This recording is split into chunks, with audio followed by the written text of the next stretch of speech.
Folks, it has certainly been a hot minute since I have recorded a Raid Shadow Legends video, but we're back, and we are talking about who is now one of my favorite champions in the entire game, and that is going to be Freyja Fateweaver, a champion that we technically sort of got for free through the Deck of Fate event, which was absolutely horrific in terms of the rewards and all that sort of good stuff, but I ground the shit out of that and I managed to get her.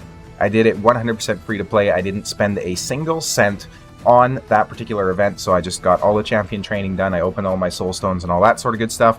It was very close. I got the final card flipped in the last 2 hours of the event going on, so it was a grind, certainly, but I am happy with the champion that I got at the end of it. So Freyja Fateweaver, what makes her so interesting and what makes her so good and so unique in my opinion? She's an AoE A1, first of all, which already makes her a unique and a decent champion. However, excuse me, this AoE A1 has a 40% chance of placing a provoke debuff for 1 turn. If there's random cuts like that, or if my voice sounds weird at any point, I'm probably stifling a cough because we still got the cough going too. It's pretty awesome. The second part of this also activates this skill when a shield buff placed by this champion is removed by damage. Occurs once per turn. So this is an AoE damage based on defense, chance of placing a provoke, automatically counterattacking whenever a shield placed by her is broken. This is a very solid skill. You can run her in a curse set, you can have her placing hexes in the Hydra, you can sort of have her provoking inside the Hydra as well. Obviously for, a cruelty blessing, for example, this is fantastic. However, the one thing I will say is this only has a 2.7 times defense multiplier. So because of that, I wouldn't necessarily recommend building her out with a whole lot of damage or anything like that, just because she doesn't have a very good multiplier to do damage with. Her base defense is very solid at 1400, of course, though, right? So she can certainly still get a little bit of work done. And if you have spare stats to throw around, you could put it into crit rate if you really want to. A2 places an increased defense on all allies for 2 turns. Also places a shield on everybody for 2 turns. The value of the shield is proportional to this champion's defense and each target champion's max HP. Now let me tell you, this shield is absolutely massive. I have a crap load of defense on her, which certainly helps the scaling, but also having it scale off of each target champion's max HP really just adds to it. You'll see how absolutely tanky she can make your team. And more importantly than that, for me at least, is the AoE increased defense. And the reason for that is one of my favorite nukers in the arena is Harima. That was weird to say for my brain for some reason. But I don't have an AoE increased defense champion that I can consistently use with her. So I don't have Sifi, for example. The only other AoE increased defense champions I have are Tatura and Mithrala, and that's not including, epics and those sorts of things. And Tatura and Mithrala are certainly not very present in the meta at the higher end of arena, at least. So this champion really fills that role for me. I can run her effectively with Harima, and I can almost double the damage output of my Harima, which is absolutely fantastic. And finally, A3 Gold Weave level 3. It's a 3-turn cooldown, removes all debuffs from all allies and places a block debuffs on them for 2 turns. So it's a cleanse and then a block debuffs, and then she's also going to fill the turn meters of all allies by 20%. So she can kind of do multiple roles with this, right? So first of all, obviously you have the cleanse, getting rid of any sort of nasty provokes, petrifications, those sorts of things that you might have on your team. She's then obviously preventing that from happening in the future. And then she's also filling your turn meter, so she's like a turn meter booster in there as well, which is fantastic. We have her passive, increases this champion's defense by 5% every time an ally inflicts a critical hit, stacks up to 50%. I have her built with over 7,000 defense, so she can stack up to 3,500 more defense and have just so much defense, over 10,000 defense in the battle. Active effect, she's going to prevent the death of the ally with the highest crit damage except her, and keep them alive with 1 HP when hit with a fatal hit. There are multiple champions on the team with a skill, blah blah blah. Then heals that ally by 20% of their max HP and activates an instant turn effect on them. So if you're running her with somebody like a Harima, and she's about to get tapped down by somebody on the enemy team, Harima's going to say, hey, that's cool and all, but I'm staying alive. She's going to get an extra turn, and she's going to be healed by 20%. Not to mention this champion could have put the increased defense on her already. If your Sun Wukong is about to get taken out, same thing. She's going to keep him alive and can really be useful for countering, for example, Rhonda in the live arena, or, for example, Queen Ava or something like that, right? Because generally, even if you have UDK on your team and Sun Wukong, Queen Ava is going to be able to hit the first hit into UDK, and then the second hit will still one-shot your Sun Wukong, which will put him down with the block revive on her A2. This champion can help to mitigate that. That being said, it doesn't work very well against multi-hitting champions. So again, you know, Queen Ava, if she's putting both hits into somebody, she's still going to get that block revive. Harima, same thing, she's putting multiple hits in, right? But it's especially effective against people like Georgid, Rotos, Nice, any sort of single target big ability damage dealer, right? It's also good against like a Sun Wukong's A2, provided of course that, you know, they're getting hit, right? So for example, if your Sun Wukong hits into your UDK, the UDK is still going to die because he probably doesn't have the highest crit damage. Finally, she has an ally defense and all battle aura by 30%. Overall, this champion's kit is just absolutely freaking insane. What do we recommend for masteries? Well, I do have her built in timely intervention so that she gets a turn meter boost whenever somebody's health is dropping down low. And the reason for that, obviously, is she is a survivability champion with those massive shields, and then she's also a cleanser, so having her turn meter get boosted can absolutely save you in so many areas. We have Lore of Steel to help increase any sort of stat boosts that we're getting from gear.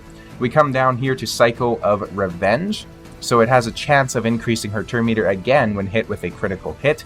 So a lot of turn meter manipulation inside her masteries. And then we have Retribution to have her have a chance of counterattacking. Getting those provokes out on the A1 is always going to be good. We do come down and take basically all the left-handed side masteries on the support tree so that we can get increased HP and shields and all that sort of good stuff. Fantastic there. For blessings, personally, I have her 2-star Awakened, and I'm running her in a Life Harvest build. And the reason for that is I'm using her a lot in Live Arena. And essentially, I just find it very useful to have her decreasing the enemy's max HP whenever they're revived, right? So especially useful if you're going against the Sun Wukong, or, you know, a Sifu who's constantly reviving or something like that. If you don't want to run her inside that, Cruelty is an absolutely fantastic blessing. She's going to be putting out a lot of AoEs, especially if you're using her somewhere like Hydra and you can essentially just turn off the A3. She's going to be very effective at decreasing the enemy's defense as quick as possible with this. I just couldn't really justify it, though, with her being at a 1-star Awakening and running it.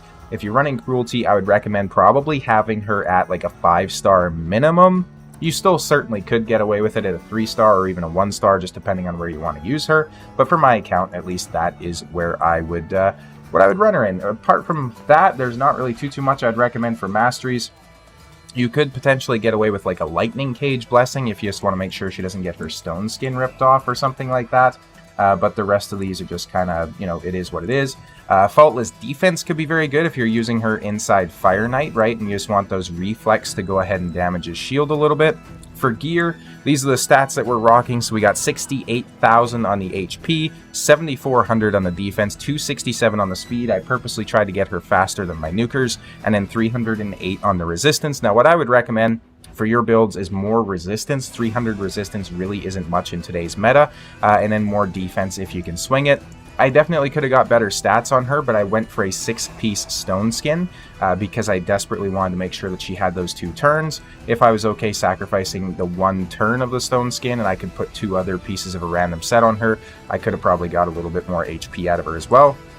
This is how the gear is looking, so as you can see, it is certainly far from min-maxed. My stone skin accessories especially are kind of weak, and then I don't even have that good of stone skin gear as a whole, so you certainly could get her to be a little bit better. I kind of wanted that to be a defense ascension there as well, but it is what it is. Very nice piece here, actually, which I'm surprised that I had because I generally don't keep resilience set pieces. This is a very nice piece for her as well. The only way it would be better is if this was HP %. We got the helmet here from the Destroy set, so it would be better if this was, you know, another stone skin piece or something like that, right? Or maybe even a feral piece just to give her a bit of extra accuracy because she's certainly not landing her provokes at a very good rate. And then we got some speed, HP, resistance, and then it'd be nice if that was like, you know, maybe flat HP or something like that. You obviously can't get defense % on your weapons, unfortunately, but that is the build. She's absolutely fantastic. Let's go ahead and let's show her off in a couple of areas. So I will go ahead and take her into Dragon here first of all. She's not built for damage, as you can see, so we're not necessarily going to be doing a damage test. But what we're going to do instead is we'll take in Harima, who is weak affinity on this stage, so we won't do stage 20. Let's do stage 21 just to make it interesting. So we'll take in Harima, and we'll go ahead and get just straight up Harima. That's it. So we'll go in with Harima, and we'll do her AoE skill. So she, of course, is a defensive-based nuker. We'll do an AoE here. Boom. She's hitting for about 34k. Keep in mind, they don't have decreased defense. They don't have weakens, nothing like that. So that is how Harima looks. Now, we're going to go ahead and also run the aura because, you know, Freya happens to have it. And then we're going to go ahead and see what she can do here. So Freya is fast enough to go first. She's going to go ahead and place that increased defense. And then, of course, we do have the aura as well. So as you can see, now we're going to do about 42 to 53. So a little bit more damage on top, right? A little bit more scaling into it. And then once you start to pair that with, you know, for example, decreased defense, weaken, those sorts of things, you can certainly start to get a huge benefit out of it. And keep in mind that PvP champions are almost always going to be a little bit less tanky than PvE sort of stuff, right? They scale a little bit worse. They're probably not going to have the same HP or defense levels. And then as long as you're passing your resistance thresholds, you are perfectly fine. And I'm just going to show you the scaling of her shield here too, because it's absolutely insane. So we'll bring in a level 30 rare here, and then we'll bring in some sort of an epic, maybe a whisper. And then we'll bring in just a, you know, a Taurus, some sort of a tanky champion like that, as well as a Marichka. Actually, not a Marichka. We'll bring in a Ancora because I think she has a higher max HP. And now my Ancora is going to be a little bit faster, so we'll just go ahead and attack there. But once I put up this shield, you can really see, like, from all of these champions, their HP bars, just how absolutely massive it is, right? So, like, it takes up almost the entire Rare's HP bar.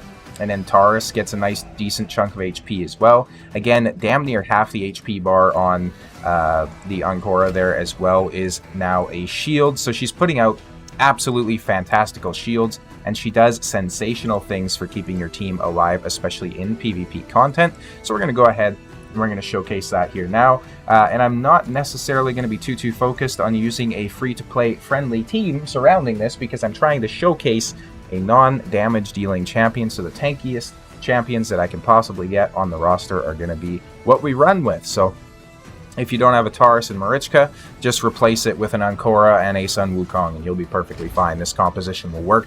Apparently, we didn't really need to worry about, you know, going second or anything like that, because she just took care of business and helped to speed boost us, which was quite nice. Now, my Marichka does have almost 300 speed on her own as well, so that certainly helps too. This team isn't incredibly fast. But as you can see, we just have massive shields on everybody. Even still, we took the AoE obviously from the Nishak there, but he didn't do a whole lot because we got the block damage from the Marichka. And then it's just absolutely GG's from here. Freya keeps coming in, turn meter boosting us, putting the shields on, all that sort of good stuff. Boom. Sun Wukong is sitting down again. We wipe up that team without too much worry, right? So she doesn't really have any healing numbers or anything like that she gets, because, you know, she doesn't heal. She just helps you survive in other ways, essentially. Let's go ahead and let's run against some sort of a team like this. Now, what we will do is we'll take out the Sun Wukong and we'll bring in the Ancora, and this is kind of my favorite way to counter the Armands teams. I've always said this in my videos, but if you need some ideas on how to counter Armands, here you go. If you happen to have Taurus and Marichka, the free-to-play way to counter him. That being said, though, if you have these champions, you're probably not sitting here struggling to counter him in any way, shape, or form. And then, of course, you know, basically just the best way to counter him, especially in live arena, is just to ban him and not play against him. That's a very easy way to do it, right? So we get the counterattack coming in. That team is down in 18 seconds, which is certainly not too bad. We'll go ahead and refresh here because I don't really see any crazy teams on this list that we can fight. I was hoping to find like a really tanky Duchess team or something like that, but now that I'm wanting to find them, apparently it's hard to. So let's see. This is probably the tankiest team that we have on the page right here. Excuse me. Let's just keep refreshing for the time being. Here's a Duchess Harima team. I don't know if I'll be able to beat this team because my Harima isn't built the best, but we are certainly going to try. So we'll bring Freya. We'll bring Harima. I think we will also bring UDK, because UDK is going to make Harima's A2 significantly weaker. And then we probably need some sort of heals just to keep us topped up in this situation. So I think we'll go ahead and bring Marichka. Obviously, if you don't have Marichka, you could easily use somebody like, you know, a Pythion. If you have him, you could use Syl of the Drakes, any sort of a champion that's going to heal, just to add a little bit to your team, right? So Having her come in, she places the block debuffs first, unfortunately, so we don't get a huge amount of damage scaling there off the Harima, which is unfortunate, but it is what it is. The nice thing about Harima's A2 as well, and this is just turning into a Harima showcase at this point because I love her, but her A2 scales her own defense a little bit over time as well. So the more the fight goes on, the stronger she's going to get. And you'll really start to see that stack up, especially as we have the shields on her that just make her so much more survivable. She stays alive and she doesn't have to worry about dying, right, because of the Freya's passive. So even if their team is capable of doing crazy things, it's not going to mean a whole lot at the end of the day if they're not capable of doing damage. And don't really...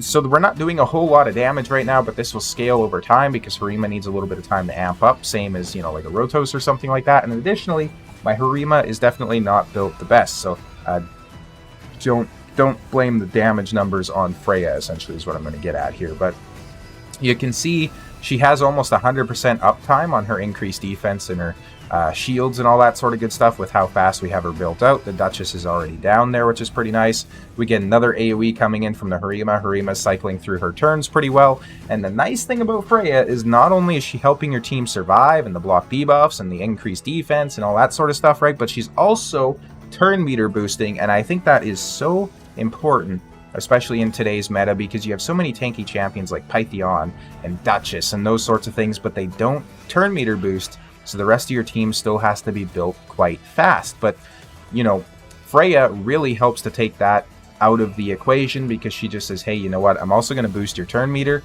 You guys don't have to be built so quick, or if they are built quick, they're just going to be going even faster, right, with her turn meter boost, which is just absolutely fantastic. And it's such a blessing to have, again, in the meta, especially inside Live Arena or something like that. Because of her, we've also not been provoked a single time, I don't think.